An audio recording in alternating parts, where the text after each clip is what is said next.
All right. So, good evening, good morning, good afternoon to everyone who is here. Let me use the opportunity to thank you for making the time to join us today. I think this is the third time that we are meeting about this dRep workshop. And today we're going to look at the module 2. We have already covered the glossary and the module 1 of this educational workshop. So today we are looking at module 2, which basically has to do with the code of conduct as far as dRep is concerned. I do believe that we are all aware that whenever you say dRep in the Cardano community, we know that there is a dRep initiative for the Catalyst community, and there is also the dRep initiative for the CIP 1694 initiative as well. So today we're going to look at what the code of conduct looks like.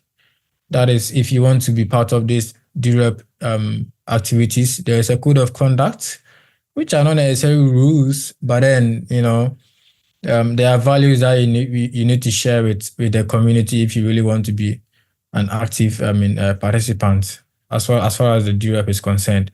So we're going to have a look at those code of conducts, and then if there is enough time, or if time permits, because I understand we have already burned majority of our time, but hopefully if time permits, we probably will look at some guidelines in a form of samples, so that if you're also looking at probably becoming a dRep, you have the chance to actually, leverage all of this. So my name is Tanasafo as always, and without wasting much time, I'll just proceed. And what I'm going to do is I'm going to run through this presentation. If you happen to have any question, please do well to write them down. When I'm done, I think we will have a question and answer session where you have the opportunity to ask your question. Then I'll provide answers to them. And then, like I said the other time, we're going to put together an FAQ document. So very soon I'll be sharing across a document that, if you have any question regarding the dRep initiative, you just put it in there.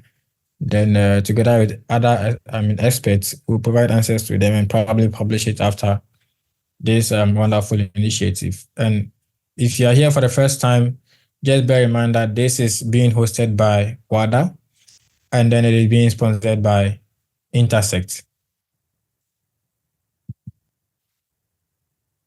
So I believe a lot of us here have been in the community for quite a while. People like myself have been in the community since Fan 3, so I've been here for quite a long time now. And I know some of us have also been here for a while now. But I'm sure that you guys know that there is this community code of conduct that everyone must actually respect or pay heed to. Today we're going to look at some of these code of conduct. Just as a way of reminding ourselves, if for instance you probably may have forgotten about it, or you probably have not even had a chance to even look through or even listen to it before. Probably today is an opportunity for you to get yourself abreast with the code of conduct that actually, let me just use the word governs the community here. So now we're going to look at this code of conduct. So the first one we're looking at is how to improve discussion. So if you sign up to become a community member, and I'm talking about Cardano community member, be it Catalyst, be it Bluetooth, wherever you find yourself, there's one thing that we are always looking for, and that is we want you to, participate in improving discussions. So we want you to play a key role in ensuring that whatever discussion that is ongoing, you are, helping improve it. So basically, you're not going about the discussion in a wrong way, but rather you are making contributions that is useful for, the growth and the improvement of the entire discussion. Also, you need to be agreeable even when you disagree, because it's a large community, and we can't always get everybody to agree to a certain, or consent to a certain motion before we move on and implement. So there are times where your thoughts might differ from what other colleagues in the community are actually thinking.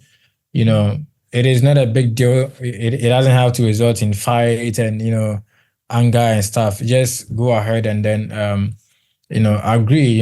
As far as the majority is on the agreement part, you also have to agree, even if you disagree. And then also your participation always counts in whatever it is that you are doing.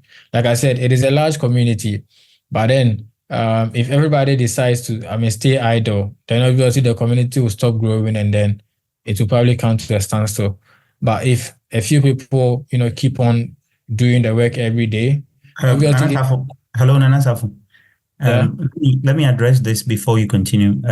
I've seen Martin write in the chat that his connection is not stable. Yes, okay. Martin and Boaz. Since your connection is not stable, and even for the fact that we don't have a lot of French folks represented on the show, we have decided for all of us to stay in the main room at least for today, and let's see how it goes. As in when more people come, maybe we'll try and do the breakout rooms. If not, let's go for this for now. Thank you. Please go ahead, Nana Sap. Sure, thank you.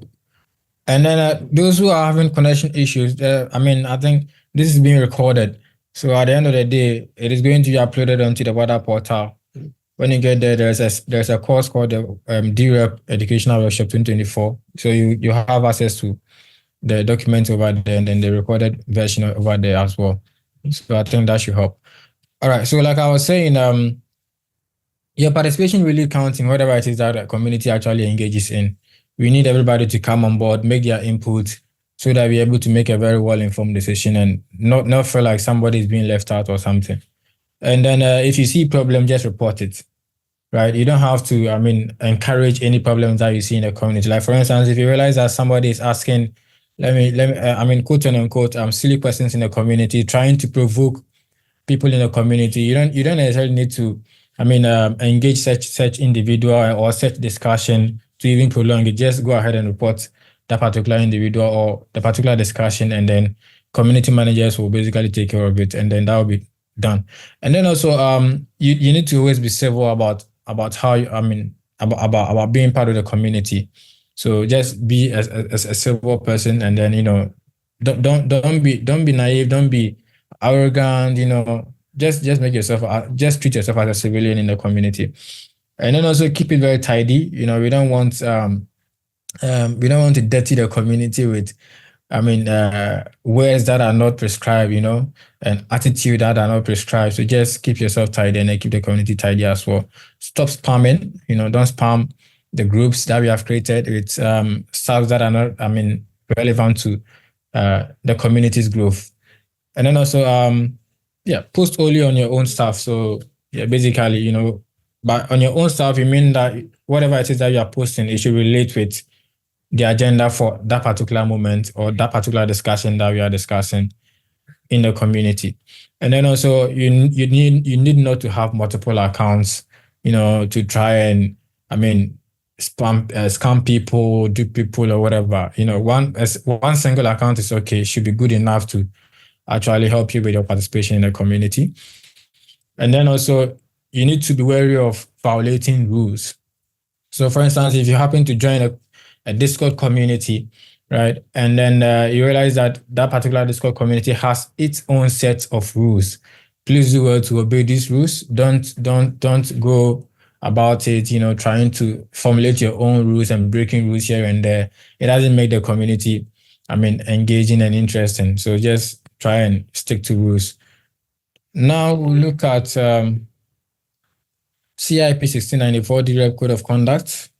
And from the glossary we have looked at terminologies already, so I'm not going to go back and then explain some of these things. Some of these terminology, like for instance, the abbreviations and all, I'll just move ahead. So with a 1694 dRep Code of Conduct, we always say that these are not rules, but then they are just values. And for values, we always want people to just keep it as their own norm to adhere to, just to make the community interesting and lively, right? Because you basically cannot live in a community where there are no rules or there are no values. If that becomes the case, everybody becomes dangerous, because they can basically stand up and do whatever they want to do at whatever time without caring about the victims. So we're going to look at some elements here. And the first one has to do with competence. And for competence in the CIP 1694 dRep Code of Conduct, we are looking at two main things here. We are looking at knowledge, and then we're also looking at resources. So if you want to become a dRep, a basic question you want to ask yourself is, am I competent? And by asking yourself, am I competent, you're asking yourself, do you have the requisite knowledge of becoming a dRep? Do you have the requisite knowledge of actually operating as a dRep? Or even if you choose to delegate your voting power, I mean, you should have a certain level of knowledge about delegating your voting power. Like, for instance, what do you stand to gain? Why is there a need for you to even delegate your voting power to somebody? You should have at least this knowledge before you even consent to whatever it is that you want to do. And also, you should also look at the resources. So, like, if you want to become a dRep and you want people to delegate their voting power to you, you should consider if you have the requisite resources. So, like, for instance, if you have a very powerful PC that you can actually use to operate, the dRep platform or run it, and then be able to, vote and then submit governance actions and all. So you should look at the resources aspect as well. And we are looking at some pointers here, which is like I've explained, so you need to have the knowledge to cast the CIP 1694 votes. That is the basics of wanting to become a dRep. And then also you should have the time or the staff to conduct a CIP 1694 vote. So if you don't have the time, obviously you'll not be able to participate in voting.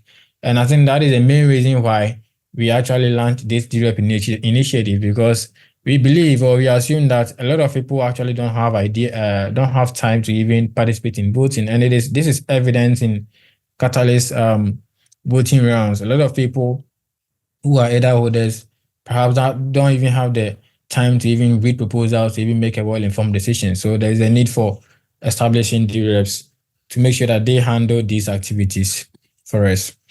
And then also the next element has to do with organization. And we are looking at anti-cyber attack measures and then organization disclosures. And basic pointer we are looking at is if a dRep or a particular dRep is not running multiple accounts. So if you're a dRep, you basically do not have to run multiple accounts, because if you do so, then you are promoting the activity of anti-cyber attack in the space, which is not good for the organization and whatever it is that we are looking to do. And also you have to disclose any organization you are part of. So for instance, if I belong to Wada, and Wada, we have set up a dRep committee or a dRep group, whatever we call it, and then I happen to be part of it, I need to be able to disclose to the entire community that I belong to Wada dRep. So, so that you don't find me in any other dReps or whatever. Or even if I should belong to two or more dReps, different dReps, I should be able to disclose my organizational affiliation to the entire community. And also we are looking at fairness as an element here. And with the fairness, you are looking at voting decision rules. So what rules are you setting for yourself in terms of voting? And also we are looking at the interest of the proposer. So if somebody is proposing, what is the interest, or what kind of interest are you looking at for in proposals before you cast your vote? And the pointers are simple. So one, we're saying the voting behavior rules are open to the public, and it can be verified that voting is not done arbitrarily. So like I said, what kind of decisions are you making, or what rules do you have to actually help you make your decisions as far as voting is concerned? So these rules, you should always bear in mind that they are going to be open to the public. The public will be reading these rules to help them decide who to actually delegate their voting power to. And this is like I'm saying, this is like marketing. So you have to do a bit of marketing. You need to market yourself and your dRep team to be able to win voting power. So you need to bear in mind the voting rule that you set for yourself, and also your rules of voting behavior for voting destinations with interest are made public. So, and it is possible to verify that there is no corruption such as bribery, including how dRep discloses the nature of its involvement, which whether direct or indirect in the project it votes for. So, like for instance, if you belong to a certain proposal, and this one focuses more on the catalyst side. So if you belong to a certain proposal, then you want to ask yourself, or you need to set certain rules that actually bans you from voting for those proposals. right? And these rules are basically going to be public so that people can actually confirm that you are not voting for your own project, or you are not voting for project that you are indirectly involved in. Because when you do that, then it means that you are, it means that you're just favoring yourself, or you're doing favoritism as far as voting is concerned, which is not really good for the growth of the community. Now we'll look at the Catalyst dRep code of conduct. It also has its own elements, and the very first one has to do with competence, just as we have for the CIP code of conduct. And we're also looking at the knowledge and the resources here. This is very, very important. So you need to have the knowledge, and you need to also have the resources to actually become a dRep in the Catalyst space. And then the second one has to do with diversity, where we are looking at collaboration metric and anti-cyber attack measures.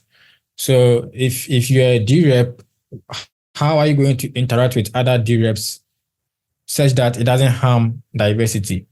So you need to be able to spell out this very clearly so that the community can actually read and understand and confirm that indeed what you are saying makes sense. And for that reason, they want to delegate their voting power to you. And also, like I said earlier, you need not to run multiple dReps, or if you're running multiple dReps with multiple organizations, then you need to have a rule that bans you from being from being what is the word? From being favoritism, right? From being impartial or stuff. The next one has to do with fairness. So your decision rules and then your interest basically needs to be fair. And because this is going to be open to the community for everyone to confirm. So you need to ensure that the rules that you are setting are fair rules and are not, partial rules. Then we look at the next element of immutability, where we are looking at the constitutional guardrails. So after the code of conduct, there's this constitutional guardrails that we are looking at, and I think it has been mentioned already that Mercy has been selected as part of the constitutional committee. So they are going to, establish the constitution that the dRep is actually going to follow along, and these are some guardrails that have already come up in the document and discussions that we can look at. So we're looking at immutability, and what we're asking is unchanged blockchain history and then altered blockchain history. So there needs to be a constitution that will prevent people from actually submitting proposals that would sort to changing the history of blockchain and also altering the history of blockchain. So I believe that at the end of the day, when the constitution is out, we're going to see some of these clauses that actually prevent people from submitting such proposals onto the dRep platform. And also we have liveness as an element, and you're looking at the parameter changes which disrupts liveness, and then the governance liveness. There are some proposals or some parameters which actually disrupt or slows down the community liveness, and it makes you feel like nothing really is happening. So the constitutional committee, they need to ensure that there's an element in the constitution that actually prevents people from submitting or basically prevents such proposals from actually going through and then becoming a law, or maybe being implemented in any of the CIPs. And the governance also needs to be live, so it doesn't have to. We don't need to feel like the governance part of the ecosystem is dead or dormant or something. And then we look at accountability. So that one will have to tackle the voter history and then verifiability and responsibility. So there needs to be this element that actually ensures or preserves voters' history, and also help us verify and also allow people to take up responsibilities. For instance, if you are voting for, say, proposal A or proposal B, you need to be able to take responsibility for that particular voting that you are doing and not go about denying it. And there's also suffrage, which has to do with voting rights. Of course, everybody has the voting right, and everybody should or must have the voting right. So under no circumstance must a proposal go through that actually seeks to prevent certain class of people from being able to participate or exercise their voting rights in the community. And also sustainability, we're looking at the economic properties. So there has to be that constitutional element that safeguards the economic properties of the ecosystem or the community. And there are some samples that we're going to look at. Okay, so I think I've completed the presentation right on time. So hopefully we can look at some of the elements that I was talking about earlier. Exit full screen.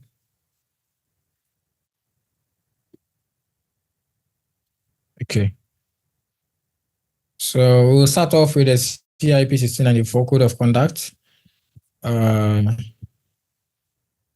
Okay, so self-regulation. We say that, as a dRep, you basically need to set these regulations for yourself and then make it public to the community so that the community knows what it is that you are using to actually guide your decisions and your participation in the dRep ecosystem.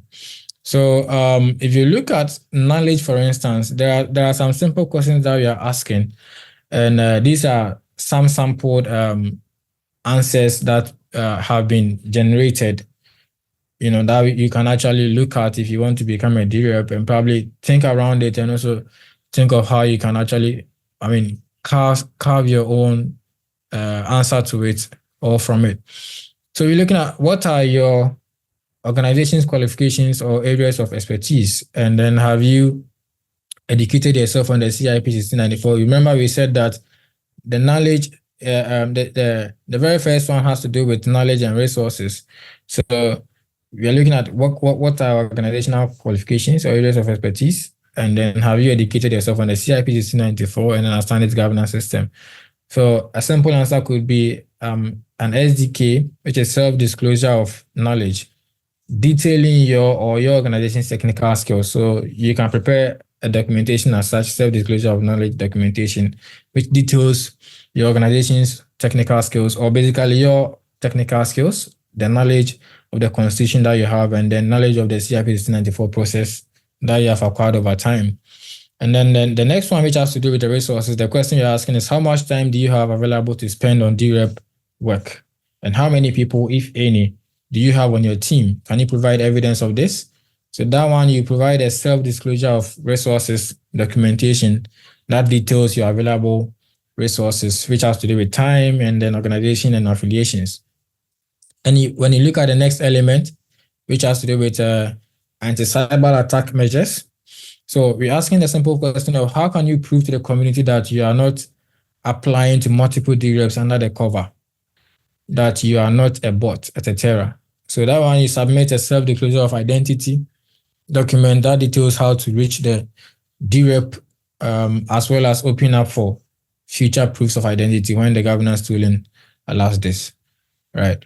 And then we have coalition measures. So how do you consult the opinions of other dReps? Is there any possibility of forming a team that includes the nature of coalition that aligns your views? There are some dReps, they would want to discuss with other dReps before they make their own decisions, right? That is fine. But if you do so, you need to, detail your available resources and availability, and even how you affiliate with these dReps, because we need to ensure that whatever discussion you're having with these dReps is not actually, informing your decision to be biased, right? You can fetch information from them, but when you get information, you need to make good use of the information that you're getting so that your voting or your decision is not, biased. And then also your voting decision rules. So are you or your organization part of a dRep that will vote on all governance actions, or are there some governance actions you will not vote on? So that one, you need to provide a self-disclosure of voting process. That is what I explained earlier, that you need to explain to the community how you intend to vote, what is going to inform your decisions as far as voting is concerned, right? So that the community gets to understand if indeed it is worthy for them to actually delegate their voting power to you or not. Because there's going to be a lot of voting dReps, just like we have a lot of stake operators now. Each and every stake operator has its own mission and vision, and delegate to stake pools basically because of missions and visions, right? If it aligns with their individual missions, they go ahead and delegate for those SPOs, or stake pools. The same way, if your documentations and explanations and all aligns with an individual's, principles, then obviously they are going to delegate their voting power to you so that you can use it to cast votes on their behalf. But if it doesn't, then obviously they will have to go and look for other dReps who align with their priorities and principles to be able to vote for them. And then the last one, which has to do with the interest of the proposer, what is the dRep policy on economic interests related to the governance process, such as trading votes, economic interest in the proposal voted on, or policy on token marketplaces for governance, if applicable. So that one, you submit a self-disclosure of economic policy, where you disclose policy on buying and selling votes, any economic interest that you have in a proposal they are voting for, and policy on token marketplaces of governance, if applicable. So these are some basic questions that you obviously be asking yourself, and then providing documentations to, if you want to become a dRep. And this document will be shared on the Wada portal as well, in the classroom. So you can go download it and then have a look at the questions and then start preparing your documentation towards it. That is, if you want to become a dRep in the next few months to come when it goes live. Now let's look at the catalyst part, how the self-regulatory also goes on over there, and we'll draw the curtains down so that we can take some question and answer session. So it also has to do with the knowledge, the resources, the coalition measure, the anti-cyber attack measures, the voting decision, and then the interest of the proposer. And it is almost the same questions that are being asked throughout, right? And I think you're going to also provide similar answers or almost the same answers, because the dRep is a simple role, delegate representative. So whether it's for Catalyst or whether it's for CIP 1694, I think the role is going to be about 99% equal or the same. So when you have the documentation for the CIP 1694, you can just do a little bit of tweaking and then submit it for Catalyst, and that should do, because at the end of the day, it is a single organization or an individual who is handling those or these dReps. So it shouldn't be much of a problem. All right, I think it is 5:03, so I'll just pause here and then we can have some question and answer session, then probably jump off the call. Once again, thanks for your time, and let's do the question and answers. Hey, Anasafo, that was a great presentation. Thank you very much. Before the questions come, I want to request Martin to give a high-level summary of what all that you have said. Maybe you can use just 2-3 minutes to do that.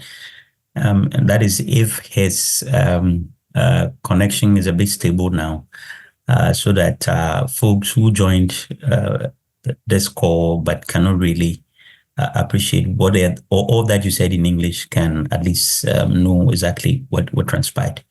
Martin, is your connection a bit better now? Please give us a high-level summary before we invite a few questions. We are already top of the hour, and then we can bring today's edition to a close.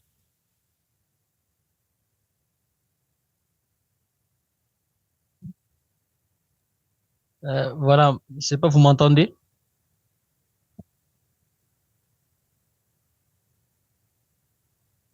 Are you asking whether you are coming through?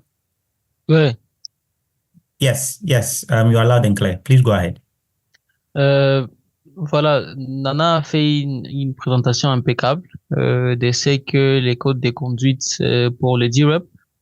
C'est un document qui a été en tout cas mis en place par les membres de la communauté et qui est ouvert en tout cas à des améliorations et à des contributions de tout le monde.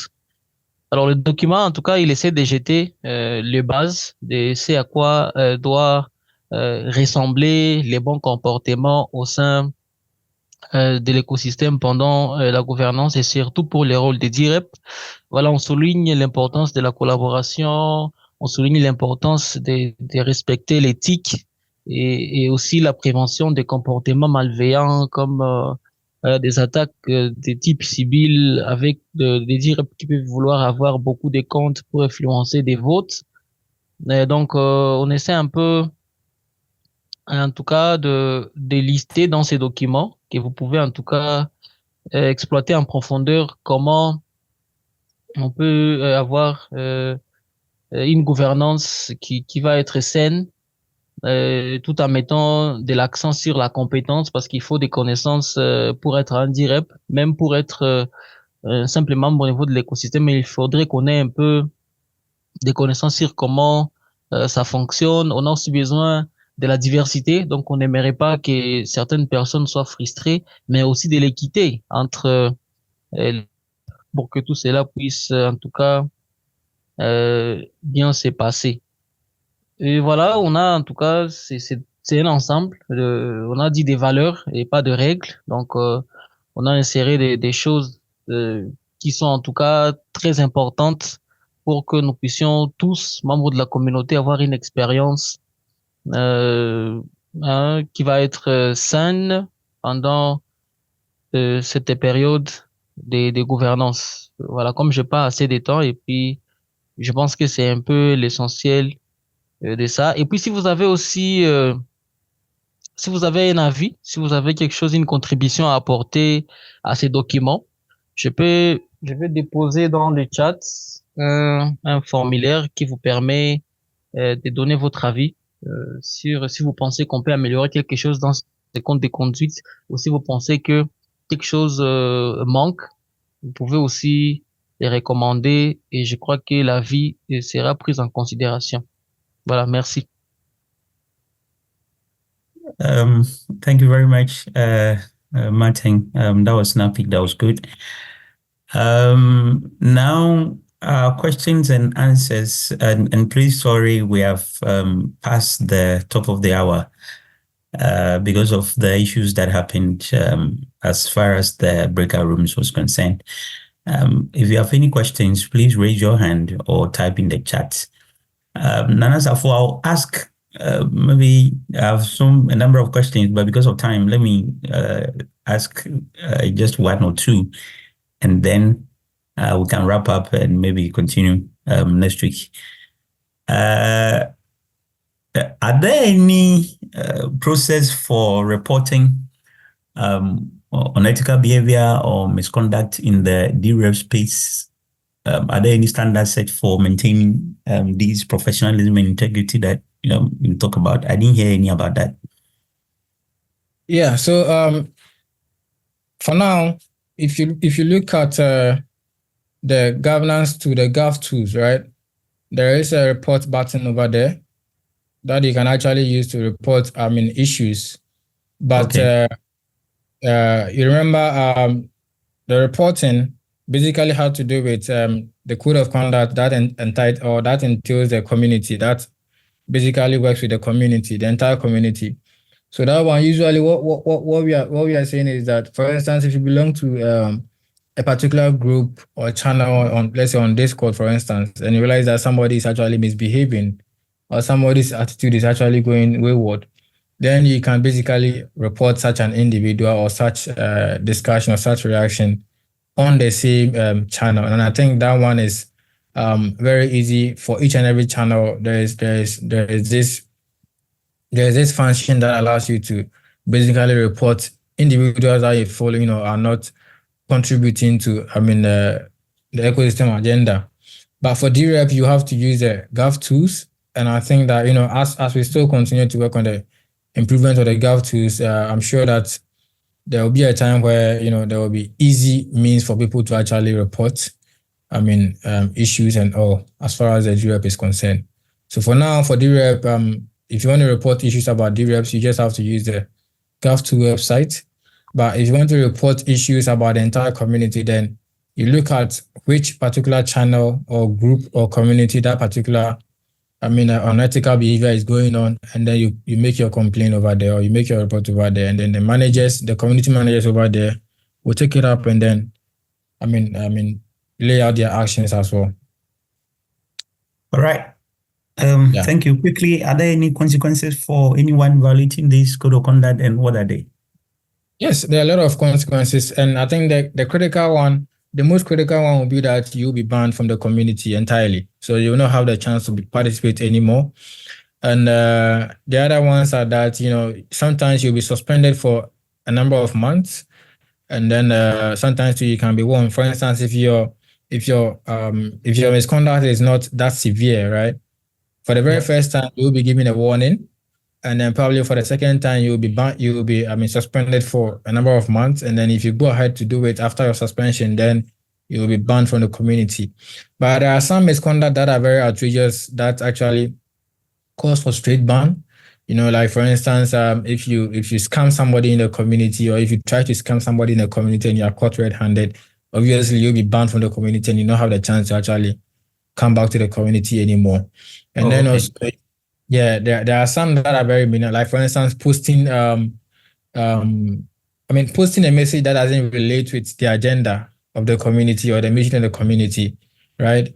For the first time, you can be warned, and then for the second time, you'll be suspended. And then if you continue to do it, you realize that that's your habit. You like to spam the communities with unnecessary or non-related, stuff. So you'll be banned from the community and then go and promote your agenda elsewhere. I hear you. Thanks very much. I don't know if I can ask some more questions. When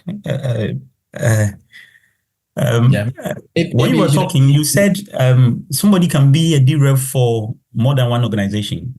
For instance, I can be a dRep for Wada, maybe some other organization. Is that right? Did I hear you right? Yeah. So the idea is that organizations obviously would want to form a group or a team to represent them as dRep. Okay.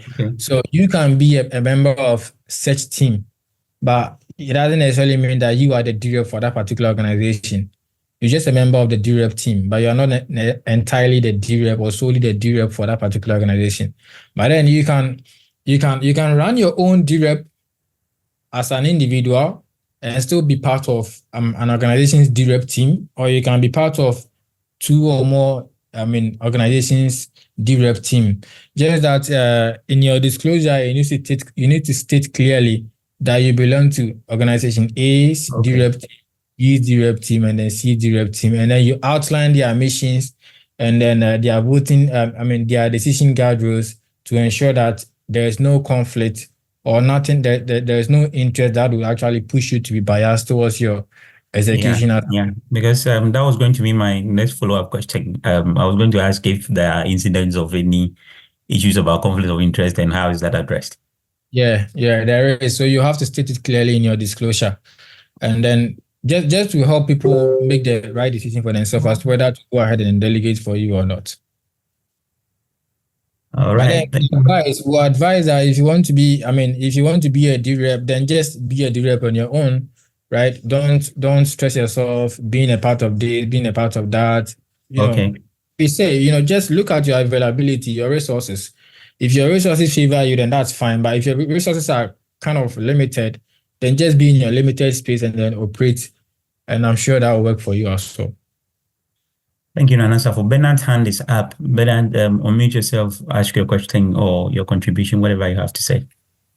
Thank you, Samuel. Greetings, everybody. I've got two questions. The first one, can you post the link to that English version presentation? The one link I have here is the French version. So if you can send the link for the English version, that is my first request. The second question is the incentives for dReps and also the incentives for anyone to delegate to a dRep. With stake pools, it's very clear. They mint a block and they get rewarded ADA, maybe 10,000 ADA. They pay what you call those who are staking with them 2% per annum. Is it the same with the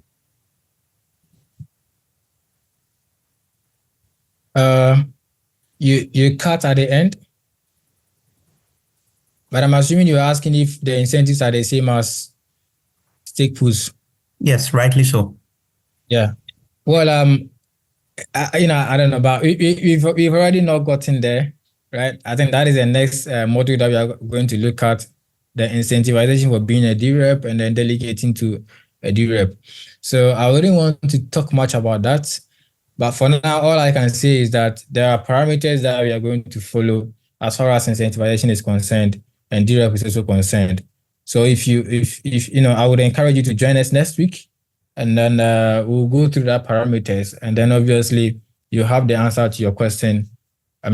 During that time. And also talking about a link, if you go to the Wada portal, just as I'm displaying right now, and then you go to the classroom. You go to the classroom. There is a course that is created for this particular workshop that we are doing, which is dRep Educational Workshop 2024. So if you open it, there is this page or folder that is yet to go live. It entails a presentation material and then also the documentation. But for now, the recordings are live, so you can view the recordings. You can view them by modules, and then at least wrap your head around it. For instance, if you have not been able to attend, the past 2 sessions, just try and then go and watch the videos that were recorded for the past 2 sessions. And then the documentation will soon be, live on the portal also, so you can fetch it from there. And then also, get to read it. So I'll share the link to this particular portal in the chats, and then, you can go ahead and then, help yourself with getting the documentation. But then, Martin, thanks for sharing the French version of the Code of Conduct documentation. I think it will help the French folks very well. And the English version will be posted on I've seen you share the English version as well. Thank you, Nana Safo. Martin, if you hear me, just the questions that we kept asking Nana Safo and the responses that he was giving, can you again give us a high-level summary of all that? Then we bring our today's edition to an end. Voilà, si j'ai bien capté les questions au départ, la première question parlait je crois, des sanctions. Donc, ce qui arrive aux gens qui ne respectent pas ces codes de conduite. Et Nana était en train de dire qu'il y aura évidemment des exclusions. Donc, vous pouvez vous faire exclure si vous vous retrouvez en train de faire des comportements qui ne sont pas qui sont contre l'éthique et qui est dictée au niveau de ces codes de conduite, pardon. Une autre question, je crois, c'était par rapport j'ai pas très bien capté les questions. Voilà, j'ai seulement capté la question sur les sanctions. Donc, toute personne qui tentera d'entamer un comportement contraire au code de conduite se verra rejeté. Peut-être l'autre question, c'était par rapport aux récompenses. Bernard Sibanda qui posait la question et Nana a signalé que ça sera la leçon prochaine et qu'on aura l'occasion d'approfondir cela pour la semaine prochaine. C'est ce que je peux dire en termes de la session de questions-réponses. So guys, we'll soon bring the today's edition of the Wada Forum to an end. We cannot end without thanking our moderators, Nana Safo and Martin, very well. They have really, or let me say, they always come through with excellent delivery. And we are very appreciative and excited about that. Nana Safo, thank you. Martin, thank you.